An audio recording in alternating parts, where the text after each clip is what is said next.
Hello my dear students, good morning to all of you. मैं हूं R K. गिरी, आपका mathematics गुरु। Guys, पिछले lecture में हम लोग पढ़ रहे थे properties of inverse trigonometric functions, जिसमें से हम लोगों ने 6 प्रॉपर्टीज को कंप्लीट कर लिया था। गाइस, पिछले लेक्चर में हम लोगों ने जो 6 प्रॉपर्टीज कंप्लीट किया है, आज के लेक्चर में उन 6 प्रॉपर्टीज पर बेस्ड बहुत सारे क्वेश्चंस करेंगे, ताकि जो आपका बेसिक कॉन्सेप्ट्स है वो क्लियर हो जाए। उसके बाद हम लोग नेक्स्ट लेक्चर से बाकी के बचे हुए प्रॉपर्टीज को पढ़ेंगे। ठीक है गाइस, तो चलिए शुरू करते हैं आज का लेक्चर।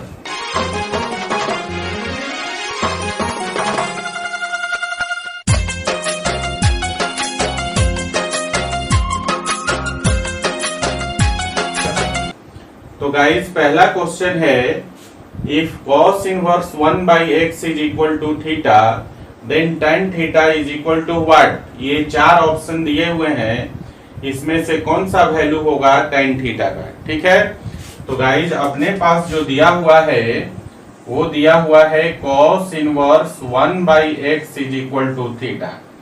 तो आप जानते हैं कि इनवर्स फंक्शन को जब दूसरी साइड ले जाते हैं तो ट्रिगोनोमेट्रिक फंक्शन बन जाता है। सो गाइज इसको हम लिख सकते हैं cos theta is equal to 1 by x. और आपको मालूम है कि cos थीटा जो है वो बेस और हाइपोटेनियस का रेशियो होता है, तो ये बेस बाई हाइपोटेनियस हो गया। इसका मतलब है आपको निकालना क्या है, परपेंडिकुलर निकालना है। सो गाइज एक ट्रायंगल बना लीजिए यहाँ पर,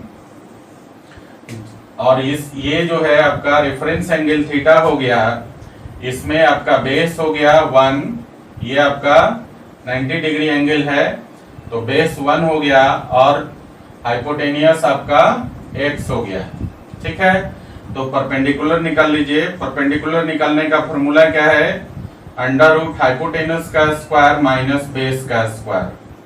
सो गाइस हाइपोटेनस x है, तो x का स्क्वायर माइनस 1 का square. So finally we write perpendicular is equal to under root x square minus 1। Clear, perpendicular का वैल्यू आ गया आपका, ये इस साइड का वैल्यू आ गया under root x square minus 1। Clear, तो आपसे पूछ रहा है कि tan थीटा का वैल्यू क्या होगा, तो देयरफॉर tan थीटा क्या होता है, परपेंडिकुलर और बेस का रेशियो होता है। तो tan theta is equal to हम लिख सकते हैं perpendicular by base, and perpendicular is what, under root x square minus 1 and base is what, base is equal to 1. So guys under root x square minus 1 divided by 1 is equal to, लिख सकते हैं हम लोग under root x square minus 1। Clear है, तो tan theta का value आ गया under root x square minus 1। अब इन 4 ऑप्शन में देखिए कौन सा ऑप्शन सही है, तो आप देख रहे हैं कि ऑप्शन नंबर बी में दिया हुआ है under root x square minus 1। So guys question number 1 का जो सही आंसर होगा वो होगा ऑप्शन बी। क्लियर है, क्लियर है ना। चलिए ये हो गया आपका, बढ़ते हैं नेक्स्ट क्वेश्चन की तरफ। तो गाइज अगला क्वेश्चन नंबर 2 है, the value of sine sec, और ब्रैकेट में है sec inverse x plus cosec inverse x is, क्या होगा इन चारों में से। तो देखिए जरा, आपके पास जो दिया हुआ है वो दिया है साइन और sec inverse x plus cosec inverse x, पूछ रहा है इसका वैल्यू क्या होगा।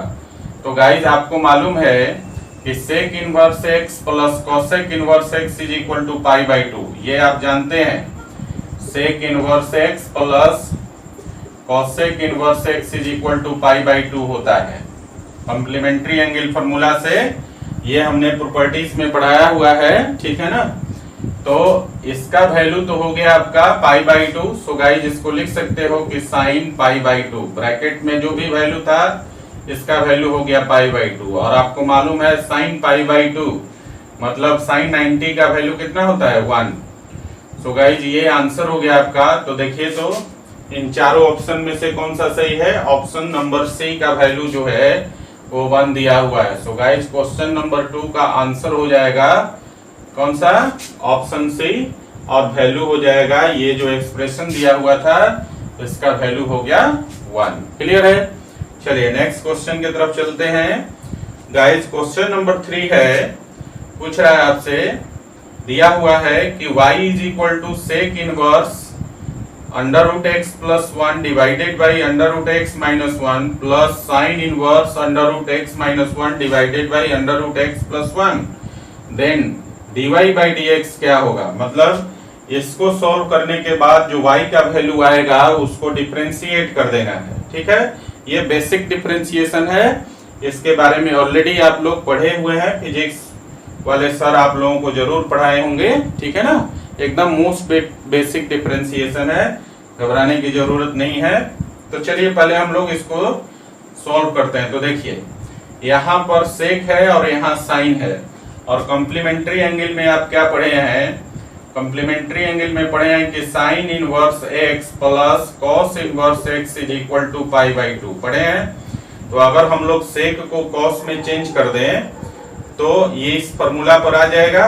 तो देखिए, और ये भी जानते हैं आप कि सेक इनवर्स एक्स, देखिए sec inverse x is equal to कितना होता है, कॉस इनवर्स 1 बाई एक्स पढ़े हैं। तो यहाँ पर सेक को हम लोग रेसिप्रोकल कर दें, सेक के साथ जो एक्सप्रेशन दिया हुआ है तो कॉस में चेंज हो जाएगा, तो इसको पलट देंगे।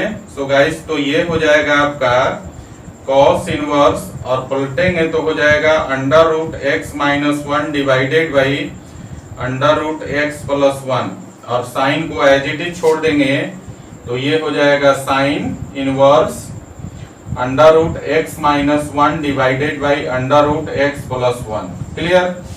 तो अब जरा देखिए कि साइन के साथ जो एक्सप्रेशन है और जो कॉस के साथ एक्सप्रेशन है, दोनों एक्सप्रेशन सेम है। Sine inverse x plus cos inverse x is equal to pi by 2 होता है, और एक्स के जगह दिया हुआ है under root x minus 1 divided by under root x plus 1। देखिए दोनों में एक्स के जगह सेम वैल्यू है, under root x minus 1 divided by under root x plus 1। So guys इसका पूरा का वैल्यू यहाँ से यहाँ तक वैल्यू हो जाएगा पाई बाई 2। तो y इज इक्वल टू हो गया पाई बाई 2। पाई बाई 2 क्या है, कांस्टेंट है। So guys therefore dy by dx का वैल्यू क्या हो जाएगा, d pi by 2 by dx। और आप जानते हैं कि कांस्टेंट का डिफरेंशिएशन कितना होता है, 0 है ना, बेसिक डिफरेंशिएशन। तो आपका dy बाई dx का वैल्यू आ गया 0। तो देखिए आपके पास जो 4 ऑप्शन दिया है इसमें जो डी ऑप्शन है यहाँ पर डी में 0 दिया हुआ है। ठीक है गाइस, तो क्वेश्चन नंबर 3 का जो सही आंसर हो जाएगा वो हो जाएगा ऑप्शन नंबर डी। क्लियर है, चलिए इसको लिख लीजिए जरा। तो गाइस अगला क्वेश्चन है क्वेश्चन नंबर 4, और इसमें आपसे पूछ रहा है कि cot inverse tan pi by 7 का वैल्यू क्या होगा। ठीक है, तो चलिए देख लेते हैं क्या होगा इसका वैल्यू। तो दिया हुआ है आपके पास cot inverse tan pi by 7। Clear. अब देखिए हमारे पास जो बेसिक कॉन्सेप्ट क्या है कि बाहर जो इनवर्स ट्रिगोनोमेट्रिक फंक्शन है उसी का ट्रिगोनोमेट्रिक फंक्शन अंदर होना चाहिए। सो गाइस फॉर्मूला इसके लिए होता है cot inverse cot x is equal to x, ये बेसिक फॉर्मूला है हमारे पास। तो हमें क्या करना पड़ेगा, इस tan को चेंज करना होगा कॉट के फॉर्म में, तभी हम लोग जो हमारे पास फॉर्मूला है उसको अप्लाई करेंगे। ठीक है, और आपको मालूम है कि अगर हम इसको ऐसा लिखें, हमारे पास एक फॉर्मूला होता है बेसिक ट्रिगो में कि tan pi by 2 minus theta is equal to cot theta, होता है ना फॉर्मूला।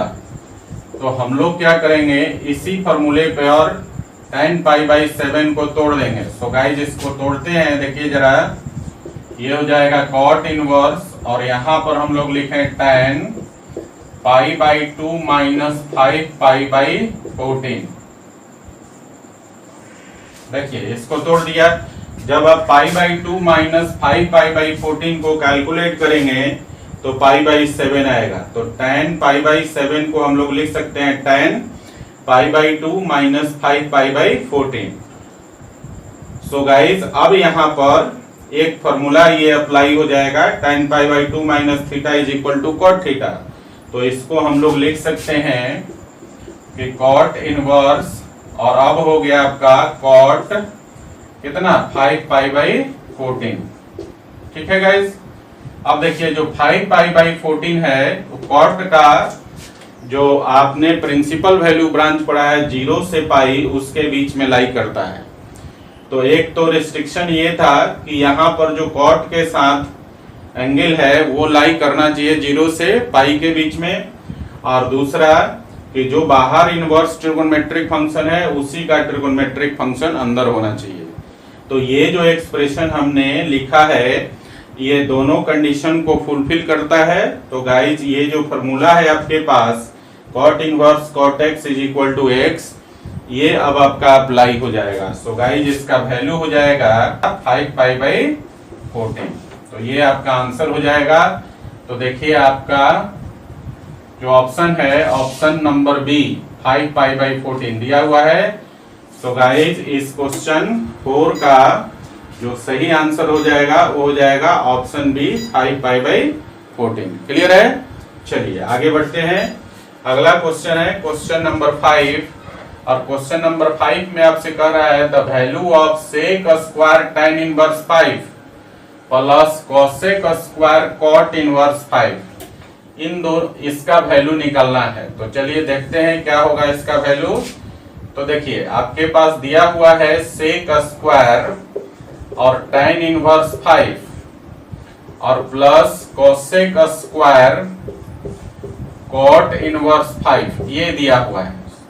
तो देखिए तो इसको सबसे पहले हम लोग ऐसा लिख सकते हैं सेक और tan इनवर्स 5 का स्क्वायर ऐसा लिख सकते हैं, और प्लस इसको लिख सकते हैं कोसेक cot इनवर्स 5 होल का स्क्वायर। ऐसा इसलिए लिखते हैं, देखिए ऐसा इसलिए लिखते हैं कि cos स्क्वायर थीटा को हम लोग cos थीटा का स्क्वायर लिख सकते हैं ना, किसी का भी, जैसे मान लो कि tan स्क्वायर थीटा है तो tan थीटा का स्क्वायर लिख सकते हैं। इसी प्रकार से कि सेक स्क्वायर थीटा है तो इसको सेक थीटा का स्क्वायर लिख सकते हैं, और कोसेक स्क्वायर थीटा है तो इसको कोसेक थीटा का स्क्वायर लिख सकते हैं। तो ये हमारे पास बेसिक कॉन्सेप्ट है, इसके अनुसार हमने इसको होल के स्क्वायर में तोड़ दिया। अब हमारा काम है क्या है, यहाँ देखिए बाहर ट्रिगोनोमेट्रिक फंक्शन सेक है और अंदर tan है, तो हमें क्या करना होगा tan को सेक में चेंज करना होगा। इसी प्रकार से दूसरे टर्म में आप देखिए कि बाहर कोसेक है ट्रिगोनोमेट्रिक फंक्शन और अंदर cot का इनवर्स है, तो यहाँ पर cot इनवर्स को हमें कोसेक में चेंज करना होगा। तो चलिए देखते हैं यहाँ पर पहले वाले के लिए देखिए, इसके लिए तो एक ट्रायंगल बना लीजिए और इसको हम लोग शॉर्टकट में करेंगे। अब ये राइट एंगल ट्रायंगल है और ये रेफरेंस एंगल है। तो देखिए यहाँ पर tan है और tan के लिए रेशियो होता है परपेंडिकुलर बाई बेस। तो परपेंडिकुलर यहाँ पर 5 है और 5 को आप 5 बाई 1 लिखते हैं ना, तो बेस हो जाएगा 1। सो गाइज यहाँ पर आप देखिएगा तो इसका जो हाइपोटेनियस हो जाएगा वो हो जाएगा आपका 5 का स्क्वायर हो गया 25 और 1 का स्क्वायर हो गया 1, तो 25 प्लस 1 हो गया 26। तो यहाँ पर आपने देखा कि हाइपोटेनस हो गया 26। तो अब आप इसको लिख सकते हैं सेक, और सेक का इन्वर्स करेंगे तो सेक होता है हाइपोटेनस बाई बेस, तो आप लिख सकते हैं सेक इनवर्स √26 बाई 1, कितना लिख सकते हैं होल का स्क्वायर हो गया। और फिर अब इसके लिए देखिए, इसके लिए एक ट्रायंगल बना लेते हैं। देखो यहाँ पर ध्यान से, ये आपका राइट एंगल ट्रायंगल है, ये आपका रेफरेंस एंगल थीटा हो गया। अब देखिए cot है, cot इनवर्स 5, तो cot का रेशियो होता है बेस बाई परपेंडिकुलर, और बेस इसका 5 दिया है और 5 को आप 5 बाई 1 लिख सकते हैं, तो परपेंडिकुलर 1 हो जाएगा। सो गाइज यहाँ भी जब आप कैलकुलेट करेंगे तो हाइपोटेनस जो हो जाएगा 5 का स्क्वायर प्लस 1 का स्क्वायर, तो 25 प्लस 1 26, यहाँ भी जो आपका हाइपोटेनस हो गया वो हो जाएगा 26 √26। क्लियर है। अब आप इसको कोसेक में बदलेंगे तो कोसेक के लिए क्या होगा hypotenuse by perpendicular. So guys इस सेकंड टर्म को आप लिख सकते हैं कोसेक, और यहां पर हो जाएगा कोसेक इनवर्स √26/1 और होल का स्क्वायर। क्लियर है? तो देखिए जरा, अब ध्यान दीजिए, sec inverse x is equal to x होता है, तो यहां पर x की जगह क्या है, √26/1, ठीक है, और पूरा का स्क्वायर है तो स्क्वायर हो गया, और प्लस यहां पर देखिए cosec inverse x is equal to x होता है, और x की जगह क्या है, √26/1, और होल का स्क्वायर है तो होल का स्क्वायर हो गया। सो गाइस देखिए, √26/1 तो √26 हो गया, तो जब स्क्वायर करेंगे तो ये हो जाएगा 26, और फिर यहाँ भी √26/1 का स्क्वायर करेंगे तो ये हो जाएगा 26, और 26 प्लस 26 जोड़ देंगे तो हो जाएगा 52। ठीक है गाइस, तो यहाँ पर आंसर आ गया आपका 52। तो देखिए, तो इन चार ऑप्शन में ऑप्शन बी का वैल्यू है, सॉरी, यहाँ पर चार ऑप्शन में ऑप्शन डी का वैल्यू है 52। ठीक है ना? सो गाइस क्वेश्चन नंबर 5 का जो सही आंसर हो जाएगा वो हो जाएगा ऑप्शन डी, और उसकी वैल्यू है 52। क्लियर है? चलिए लिखिए जरा इसको। तो गाइस नेक्स्ट क्वेश्चन है क्वेश्चन नंबर 6, और देखिए क्वेश्चन नंबर 6 में क्या पूछ रहा है आपसे, tan inverse 1 plus cos inverse -1/2 plus sin inverse -1/2 का वैल्यू क्या होगा। तो देखिए आपके पास जो दिया हुआ है वो है tan inverse 1 plus cos inverse -1/2 plus sin inverse -1/2, ये दिया हुआ है, पूछ रहा है इसका वैल्यू क्या होगा। तो चलिए यहाँ पर ध्यान दीजिए, यहाँ पर जो लास्ट के दो टर्म्स है, देखिए ये है sin inverse -1/2 plus cos inverse -1/2। आप देखेंगे ध्यान से तो ये एक फॉर्मूला है, और इसको हम बोलते हैं sin inverse x plus cos inverse x is equal to π/2। ठीक है, यहाँ पर देखिए साइन और कॉस के साथ जो x है वो दोनों सेम होगा, तो sine inverse x plus cos inverse x का वैल्यू π/2 हो जाएगा। तो यहाँ भी आप देखिएगा कि यहाँ कॉस के साथ जो दिया हुआ है और यहाँ जो साइन के साथ दिया हुआ है ये दोनों सेम है -1/2, तो x के जगह कितना है -1/2, तो हम बोल सकते हैं sine inverse -1/2 plus cos inverse -1/2 का वैल्यू कितना हो जाएगा π/2, क्योंकि यहाँ x के जगह क्या है -1/2। और आपका पहला टर्म है tan इनवर्स 1, और आप जानते हैं कि tan इनवर्स 1 का प्रिंसिपल वैल्यू जो होता है वो π/4 होता है, मालूम है। तो tan इनवर्स 1 का वैल्यू हो गया π/4, और cos inverse -1/2 plus sin inverse -1/2 का वैल्यू हो गया π/2। सो गाइज इसको कैलकुलेट कर लीजिए, तो एलसीएम हो गया 4, तो ये हो जाएगा 2π, सॉरी ये हो जाएगा पाई और प्लस 2π, तो ये हो गया 3π/4। क्लियर? तो ये आपका आंसर हो गया। और देखिए इसमें कौन सा ऑप्शन सही है, option number C, option number C है ना 3π/4। सो गाइज क्वेश्चन नंबर 6 का सही आंसर हो गया ऑप्शन सी, और इस एक्सप्रेशन का वैल्यू हो गया 3π/4। क्लियर? चलिए नेक्स्ट क्वेश्चन की तरफ आते हैं गाइस। अगला क्वेश्चन है अपने पास, if x plus 1/x is equal to 2 है तो साइन इनवर्स x का वैल्यू क्या होगा।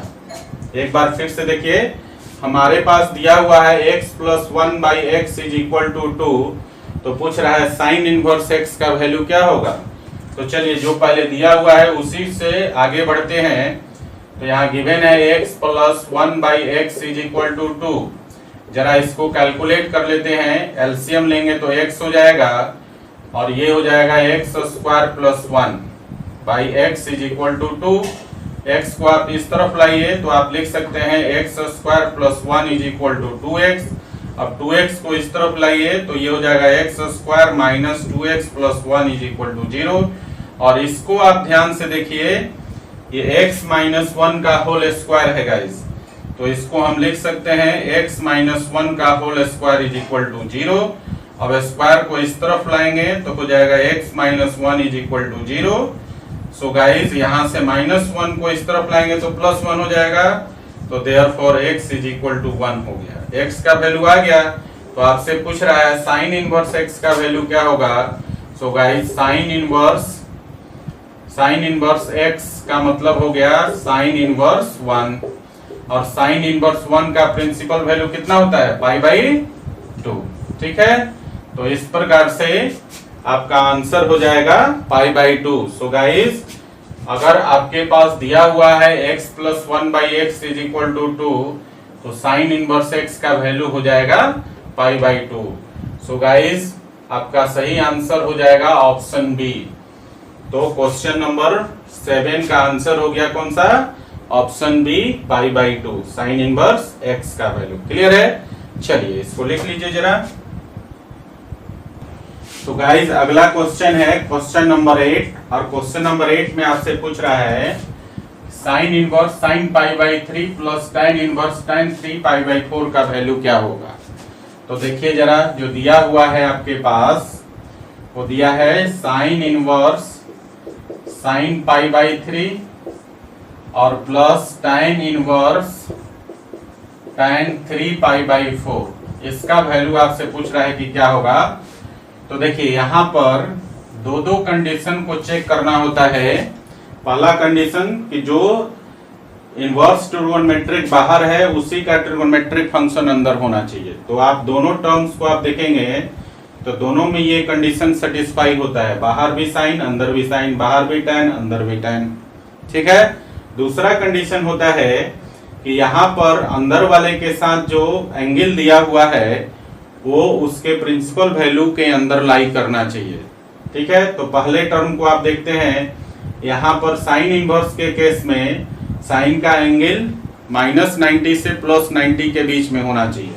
तो π/3 जो है -90 से +90 के बीच में है, तो ये दूसरे कंडीशन को भी सेटिस्फाई करता है। ठीक है, यहाँ पर चेक कर लीजिए, tan इनवर्स tan 3π/4 है, तो tan के साथ जो एंगल है 3π/4, tan इनवर्स के केस में प्रिंसिपल वैल्यू ब्रांच होता है -90 से +90, जबकि 3π/4 का वैल्यू होता है 135 डिग्री। तो ये कंडीशन को सेटिस्फाई नहीं कर रहा है। ठीक है, तो इसका तो डायरेक्ट फॉर्मूला से वैल्यू हो जाएगा sine inverse sine x is equal to x, तो इसका वैल्यू हो जाएगा π/3। लेकिन यहाँ पर सेकेंड टर्म में हम लोग क्या करेंगे, ये जो अंदर ब्रैकेट में है इसको हम लोग बेसिक ट्रिगो लगाकर इसको प्रिंसिपल वैल्यू ब्रांच में लाने का प्रयास करेंगे। ठीक है ना, ले आएंगे उसको। तो चलिए देखते हैं, यहाँ पर ये तो हो गया आपका π/3, और ये इसको हम लिख सकते हैं tan इनवर्स, और देखिए इसको अगर हम लिखें तो ऐसा लिख सकते हैं tan π-π/4 लिख सकते हैं। देखिए π-π/4 करेंगे तो 3π/4 हो जाएगा। कितना हो जाएगा, π-π/4 करेंगे तो 3π/4 हो जाएगा, 4π-π/4 तो 3π/4। तो देखिए गाइस अब क्या हो गया है, ये हो गया आपका π/3, और इसको आप लिख सकते हैं tan इनवर्स, और tan π-θ इज इक्वल टू, देखिए फॉर्मूला होता है tan π-θ is equal to -tan θ, मालूम है आपको। तो tan π-θ is equal to -tan θ होता है, तो इसको हम लोग ब्रैकेट वाले को लिख सकते हैं कि -tan π/4। और गाइस एक और फॉर्मूला होता है कि tan -θ is equal to -tan θ, तो -tan π/4 को tan -π/4 लिख सकते हैं। तो गाइस ये हो जाएगा π/3 और प्लस ये हो गया tan इनवर्स, और इधर ब्रैकेट में हो जाएगा tan -π/4। ठीक है, तो देखिए अब जो आपके पास अंदर वाला tan का जो एंगल है वो -π/4 हो गया, और -π/4 -90 से +90 के बीच में आ गया। तो अब यहाँ इसके लिए भी स्टैंडर्ड फॉर्मूला अप्लाई हो जाएगा, tan inverse tan x is equal to x वाला। तो यहाँ पर x की जगह क्या है, -π/4, तो ये हो गया π/3, और यहाँ पर इस पूरे का वैल्यू हो जाएगा -π/4। एलसीएम कर लीजिए तो 12 हो गया, तो ये हो जाएगा 4 पाई और माइनस 3 पाई। सो गाइस 4 पाई माइनस 3 पाई करेंगे तो पाई बाई 12 हो गया और ये आपका आंसर आ गया। तो देखिए तो इसमें से पाई बाई 12 कौन सा ऑप्शन है? C.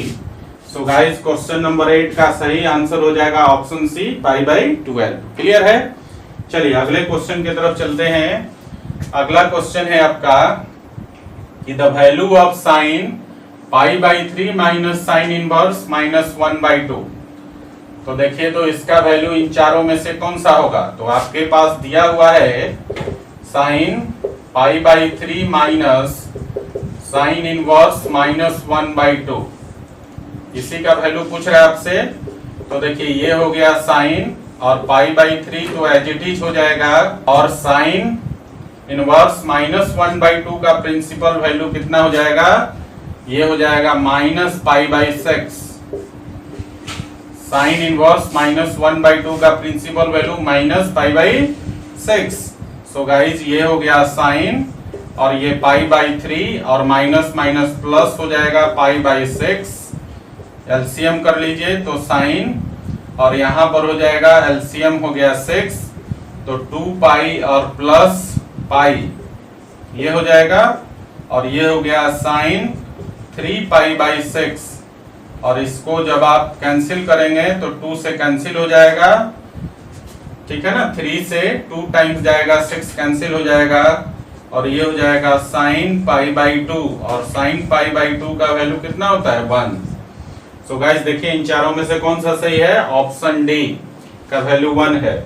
So guys sine pi by 3 minus sign inverse minus 1/2 का वैल्यू हो जाएगा आपका 1, और इस प्रकार से क्वेश्चन नंबर 9 का जो आंसर हो जाएगा ऑप्शन डी। ठीक है, चलिए अब इसको लिख लीजिए जरा।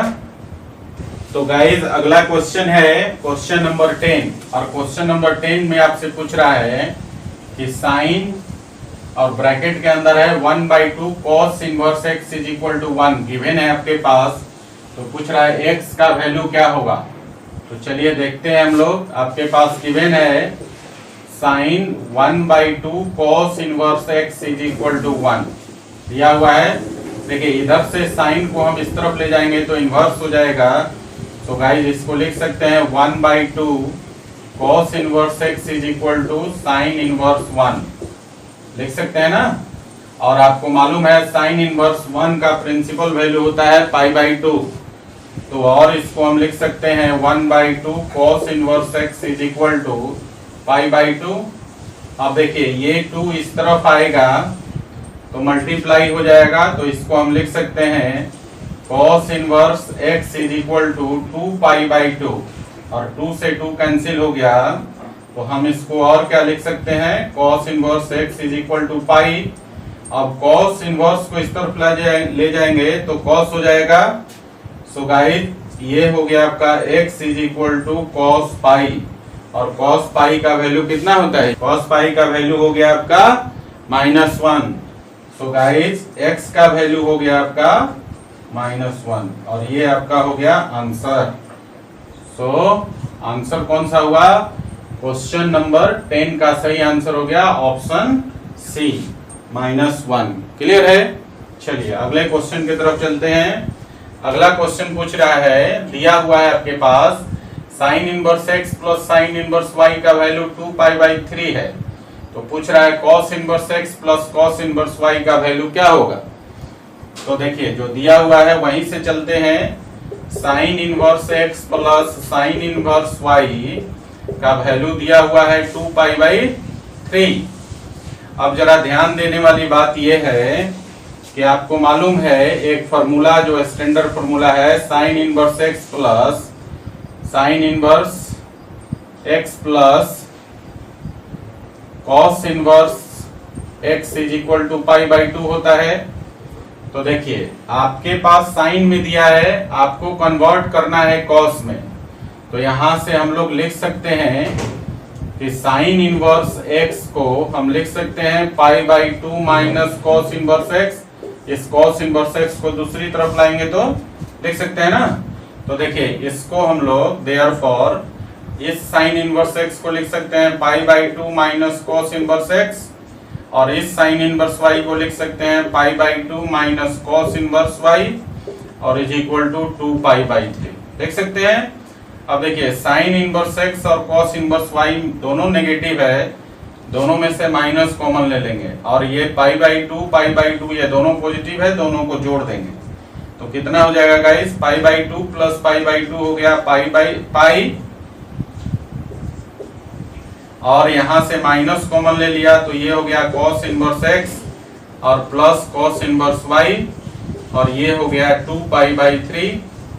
तो देखिए इसको हम लोग जो नेगेटिव है इसको दूसरी साइड कर देंगे तो पॉजिटिव हो जाएगा, और इसको उठा के LHS साइड कर देंगे तो ये नेगेटिव हो जाएगा। तो इसको हम लिख सकते हैं, ये उधर गया तो पॉजिटिव हो गया cos inverse x plus cos inverse y, और ये इधर आके नेगेटिव हो जाएगा तो पाई माइनस 2 पाई बाई 3 हो जाएगा। अब जरा इसको कैलकुलेट कर लीजिए तो ये हो जाएगा 3 pi minus 2 pi, 3 pi minus 2 pi by 3। So guys final value कितना हो जाएगा अब आपका, cos inverse x plus cos inverse y is equal to 3 pi में से 2 पाई घटाएंगे तो पाई पाई हो गया 3। ठीक है, तो आपने देखा कि sine inverse x plus sine inverse y का वैल्यू 2 पाई बाई 3 था, और हमने निकाला क्या, cos inverse x plus cos inverse y का value pi by 3। So guys आपका सही आंसर कौन सा हो जाएगा, ऑप्शन सी दिया हुआ है पाई बाई 3। तो क्वेश्चन नंबर 11 का सही आंसर हो गया ऑप्शन सी। क्लियर है, चलिए इसको लिख लीजिए जरा। तो गाइज अगला क्वेश्चन है क्वेश्चन नंबर 12, और क्वेश्चन नंबर 12 में आपसे पूछ रहा है कि the domain of under root sine inverse x is what. कह रहा है कि under root sine inverse x का डोमेन क्या होगा। क्लियर है गाइज, तो चलिए इसको सॉल्व कर लेते हैं। सबसे पहले इसको फंक्शन मान लेते हैं, तो लेट कर लीजिए कि f x is equal to under root sine inverse x, इसको फंक्शन मान लिया। और आपको मालूम है कि रूट के अंदर जो भी एक्सप्रेशन होता है उसकी value greater than equal to 0 होता है। तो गाइज इसको हम लिख सकते हैं therefore sine inverse x is greater than equal to 0, और साइन इनवर्स एक्स का वैल्यू 0 से बड़ा है, 0 के बराबर और 0 से बड़ा है, तो देयरफॉर एक्स का वैल्यू कितना हो जाएगा, 0 से लेकर 1 तक हो जाएगा ना। चलिए ये तो हमारे पास जो दिया था उससे निकाला, and we know that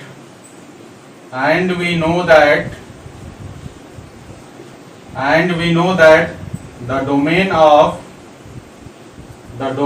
of sine inverse x is, क्या होता है आपका साइन इनवर्स एक्स का डोमेन, एक्स का वैल्यू -1 से 1 के बीच में लाई करता है ना। तो देखिए तो जो दिया हुआ था कंडीशन वो था आपका कि एक्स का वैल्यू 0 से 1 के बीच में लाई कर रहा है, और साइन इनवर्स एक्स का डोमेन होता है -1 से 1 के बीच में। तो दोनों का कॉमन वैल्यू क्या हो जाएगा गाइस, 2 और 3 का कॉमन वैल्यू हो जाएगा। सो डोमेन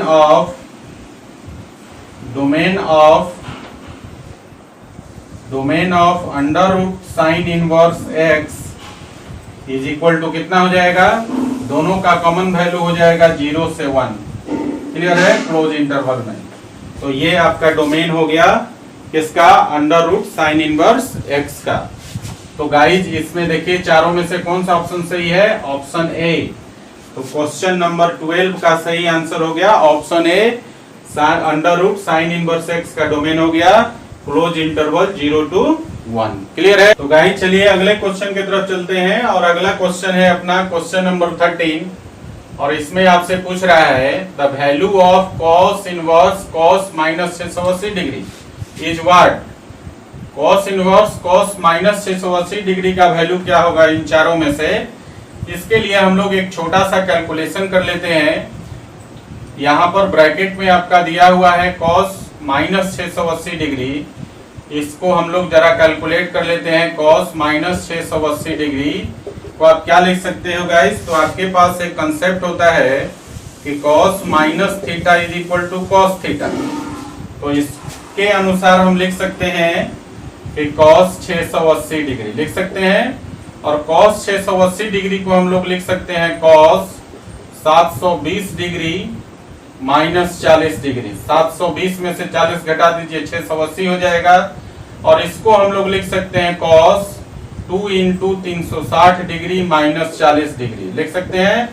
अब जरा इस पैटर्न को आप देखेंगे तो ये पैटर्न हो जाएगा आपका 360 माइनस थीटा का पैटर्न है ना? ये पैटर्न आपका 360 माइनस थीटा वाला पैटर्न है, और cos 360 minus theta is equal to cos theta होता है गाइस। तो यहां पर हम लोग लिख सकते हैं कि cos कितना हो जाएगा 40 डिग्री, और cos 40 डिग्री को आप क्या लिख सकते हो? 40 डिग्री का मतलब है 2 पाई बाई 9। कितना? 2 पाई बाई 9, ठीक है ना?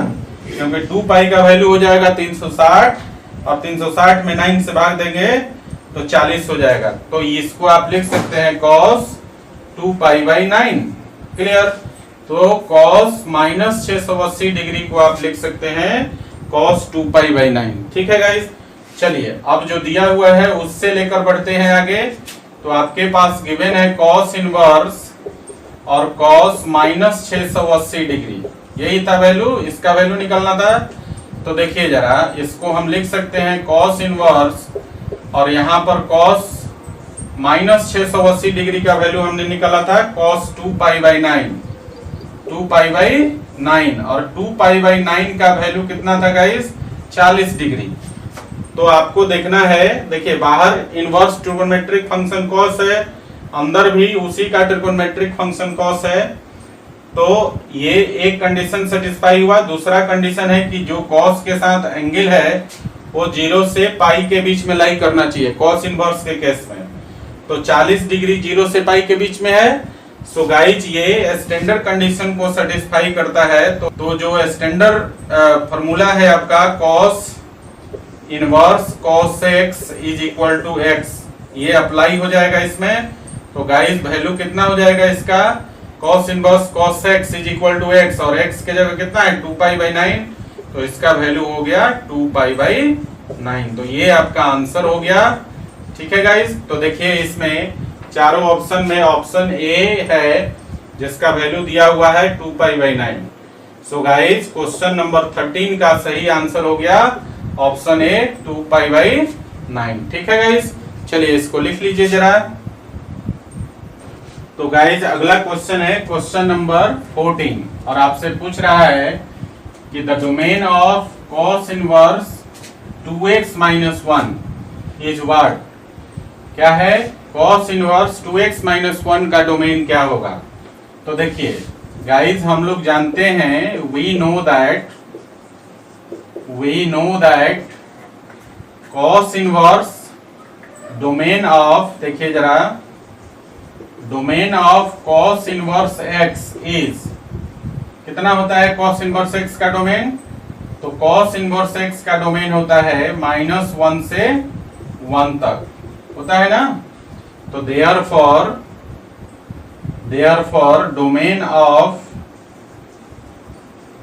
Domain of cos inverse 2x minus 1 will be कितना हो जाएगा? देखिए यहाँ पर x था तो x का वैल्यू -1 से 1 के बीच में लाई किया।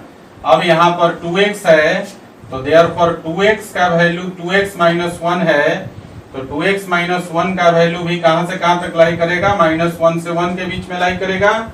अब इस 1 को इधर लाइए और इधर ले जाइए, तो क्या हो जाएगा गाइस? देखिए -1 और -1 इस तरफ आएगा तो +1 हो जाएगा, और यहाँ हो गया 2x, और फिर देखिए इस तरफ -1 को लाएंगे तो फिर +1 हो जाएगा, तो 1 + 1 हो गया।